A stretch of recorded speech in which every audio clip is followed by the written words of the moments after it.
परम मंगलमय परात्पर अखिलेश्वर अकारण करुणा वृणालया भक्तवांछित कल्पतरो तडिद्दित विनिंदित पीताम्बरधारी बाल कृष्णलाल की वांगमयी प्रतिमूर्ति श्रीमद्भागवत महापुराण ऋग्वेद यजुर्वेद सामवेद अथर्ववेद रूपी विद्वान ब्राह्मण मंडली बृहस्पतिवती यज्ञाचार्य जी, सरस्वती जी की विशेष कृपा दृष्टि को लिए हो मेरे समस्त संगीताचार्य,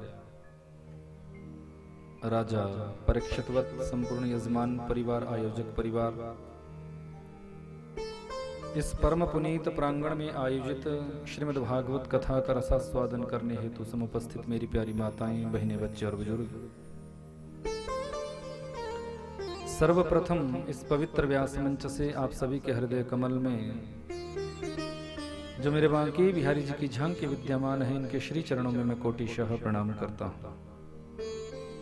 बोले भक्त वत्सल भगवान की जय हो, बांके बिहारी लाल की जय, नंद नंदन सरकार की जय, कृष्ण कन्हैया लाल की जय। बंधु, परम सौभाग्य है आप सभी का जो अब मां भगवती के इन नवरात्रों में आप सभी ठाकुर जी की कथा का रसास्वादन कर रहे हैं, क्योंकि भगवान की कथा जीवन में मिल जाए यही जीव के लिए सबसे ऊंची बात होती है। जन्मांतरों के जब पुण्य एकत्रित होते हैं, कई जन्मों के जब पुण्य इकट्ठे होते हैं, तब जाके हमें भगवान की शरणागति, भगवान की कथा, भगवान के दर्शनों का आनंद प्राप्त होता है।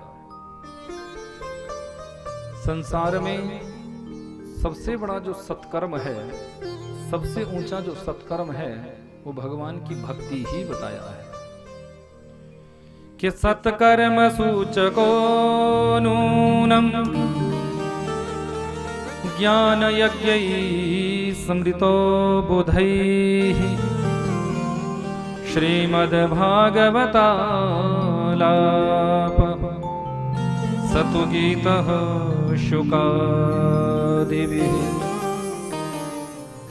सबसे ऊंचा सत्कर्म श्रीमद्भागवत की कथा है, भगवान की कथा सबसे ऊंचा सत्कर्म है। जो जीव भगवान की कथा का आश्रय लेता है, उसी का जीवन इस कलिकाल से पार उतरता है और समस्त कलमशों का उसके जीवन से नाश हो जाता है। भक्तवत्सल भगवान की जय। बस जीवन में हम भगवान का नाम लेते रहें, नाम जपते रहें, क्योंकि नाम जपने में ही तो हमारे जीवन की सार्थकता है। दुनिया का हर कार्य हो सकता है, पर यदि नाम संकीर्तन तुम्हारे जीवन में छूटता है तो तुम्हारे द्वारा किया गया प्रत्येक कार्य व्यर्थ है। अपने जीवन के समस्त कार्यों को करते करते यदि नाम संकीर्तन हम करें तो ही हमारा जीना सार्थक कहा गया है।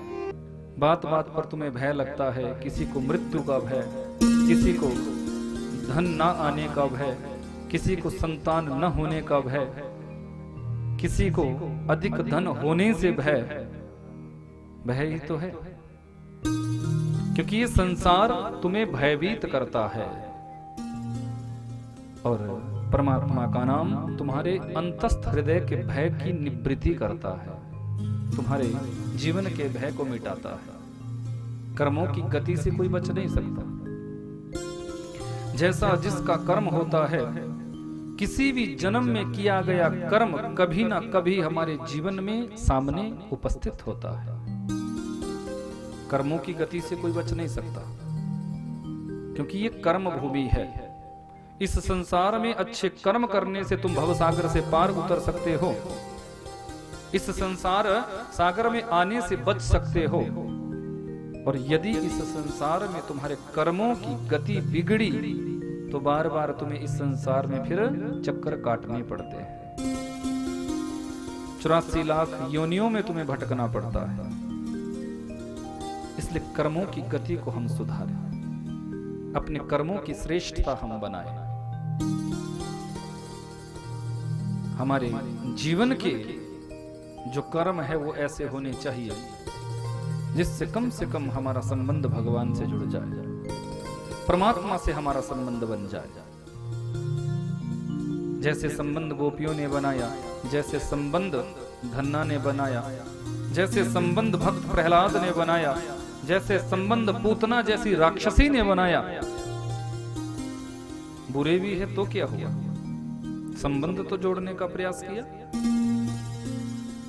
यदि कोई बुरा है तो इतना बुरा हो जाए कि कम से कम उसका संबंध भगवान से जुड़ जाए। अब कंस जैसे बुरे तो तुम हो नहीं सकते, पूतना जैसे बुरे तो तुम हो नहीं सकते, ताड़का जैसे बुरे तो तुम हो नहीं सकते। तुम बुराई तो करते हो पर बुराई के मार्ग में भी तुम बहुत पीछे होते हो। यदि कोई बुरा है तो फिर इतना बुरा हो कि कम से कम संबंध ईश्वर से जुड़ जाए, उसकी उस बुराई में भी भगवान से संबंध बन जाता है। पर हमें बुरा नहीं बनना है, हमें तो अच्छा बनने का प्रयास करना है, क्योंकि सत्संग तुम्हें विवेकी बनाता है। कि बिनु सत्संग विवेक ना होय, राम कृपा बिनु सुलभ न सोय। विवेक तुम्हें सत्संग से आता है बंधुओं, याद रखना। यदि अपने जीवन में सत्संग को बढ़ाओगे तो हम विवेकी बनेंगे, क्योंकि कर्मों की गति से बचना बड़ा कठिन है, बड़ा मुश्किल है। कर्मों की गति से कोई बच नहीं सकता। जो कर्मों की गति से बच गया वो भवसागर से पार उतर गया। जिसके कर्मों की गति श्रेष्ठ हो गई वो परमात्मा को प्राप्त कर गया। एक बार किसी राजा ने एक मंदिर का निर्माण करवाया और उस मंदिर में एक सुयोग्य निष्ठावान कर्मकांडी ब्राह्मण नियुक्त किया कि आप इस मंदिर की सेवा किया करें, मंदिर में जो भगवान का विग्रह है उनकी सेवा किया करें। ब्राह्मण देवता अपनी निष्ठा से भगवान का पूजन करते हैं। एक दिन उसी राजा के बेटे का विवाह हुआ और जिस राजकुमारी से विवाह हुआ उनके जीवन की पहली रात राजा का पुत्र और पुत्रवधू दोनों शयन कर रहे हैं। एकाएक रात्रि में उस राजा के पुत्र की पुत्रवधू की आंख खुली, वो उठी, नींद नहीं आई तो थोड़ा यहां वहां टहलने लगी। टहलते हुए ठीक राजा के सिर के ऊपर, राजा के पुत्र जहां सोया हुआ था राजकुमार, उसके सिर के ऊपर उसे म्यान में एक चमकती हुई तलवार दिखाई दी है। कौतूहलवश उसने उस तलवार को म्यान से निकाला। अब तलवार इतनी भारी थी कि उससे संभाली नहीं गई और उसके हाथों से वो तलवार छूटी है और नीचे उसका पति सोया हुआ था। पति की गर्दन पर वो तलवार पड़ी है और पति की गर्दन धड़ से अलग हो गई है।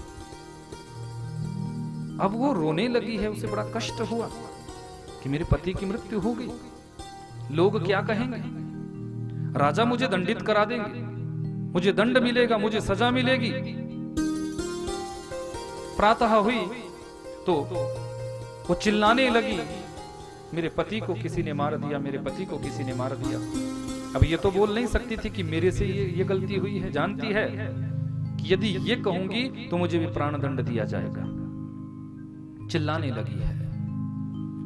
कुछ सैनिक दौड़े दौड़े आए हैं, पूछा क्या हुआ राजकुमारी? बोले मेरे पति को किसी ने मार डाला है। राजा भी अपने पुत्र को देखने के लिए दौड़े हैं।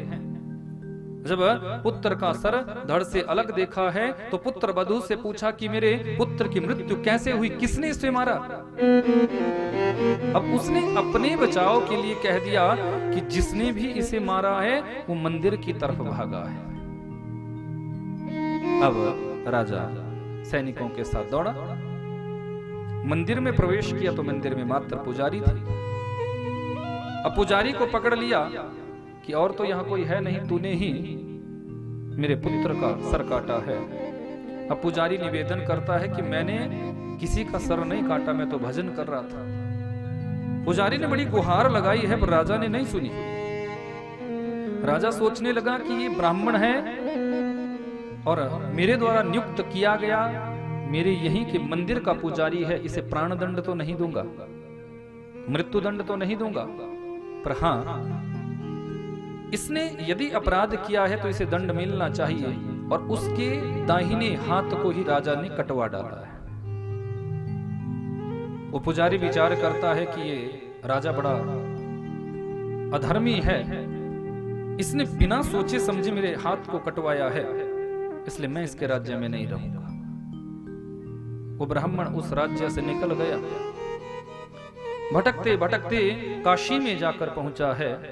पर मन में प्रश्न कौंध रहा है कि मैंने तो भगवान की सेवा की थी, मैं तो भगवान की सेवा में दिन रात बैठा रहता था, फिर मुझे ये दंड, मुझे ये सजा क्यों मिली, मेरा ये हाथ क्यों काटा गया, मुझे ये सजा क्यों मिली, मुझे ये दंड क्यों मिला। तो कोई ज्योतिषी काशी में रहता था, बड़ा ऊंचा नाम था, दूर दूर से लोग उस ज्योतिषी के पास आते थे। वो पुजारी भी ज्योतिषी के यहां गया। संयोग ऐसा था कि उस समय ज्योतिषी घर पे नहीं था, उसकी धर्म पत्नी घर में थी। उसने आवाज लगाई, हे देवी, मैं आपके पतिदेव से मिलना चाहता हूं, आपके पतिदेव बहुत बड़े ज्योतिषी हैं। पर जैसे ही उसने ऐसा कहा तो उस ज्योतिषी की पत्नी उसे गाली गलौज करने लगी और अपने पति को भी बहुत गाली गलौज करने लगी, बहुत भला बुरा कहा। थोड़ी ही देर में पतिदेव आए। अब पत्नी बहुत गालियां दे रही है तो पति ने एक भी गाली नहीं सुनी। ब्राह्मण देवता को देखकर उसका सम्मान किया और अपने प्रकोष्ठ में जाकर बिठाए, अपनी गद्दी पर जाकर बैठे। कहा, हे ब्राह्मण देवता, आपका स्वागत है, कैसे आना हुआ। बोले, महाराज, आया तो मैं अपने जीवन के प्रश्न का उत्तर लेने के लिए था, पर जब मैं तुम्हारी परिस्थिति देख रहा हूं तो मुझे लगता है अपने से पहले मुझे तेरे बारे में जानना चाहिए। अब मेरे बारे में तो बाद में बताइएगा, पर पहले अपने बारे में मुझे बताओ कि आप इतने बड़े ज्योतिषी, इतने बड़े ज्ञानी।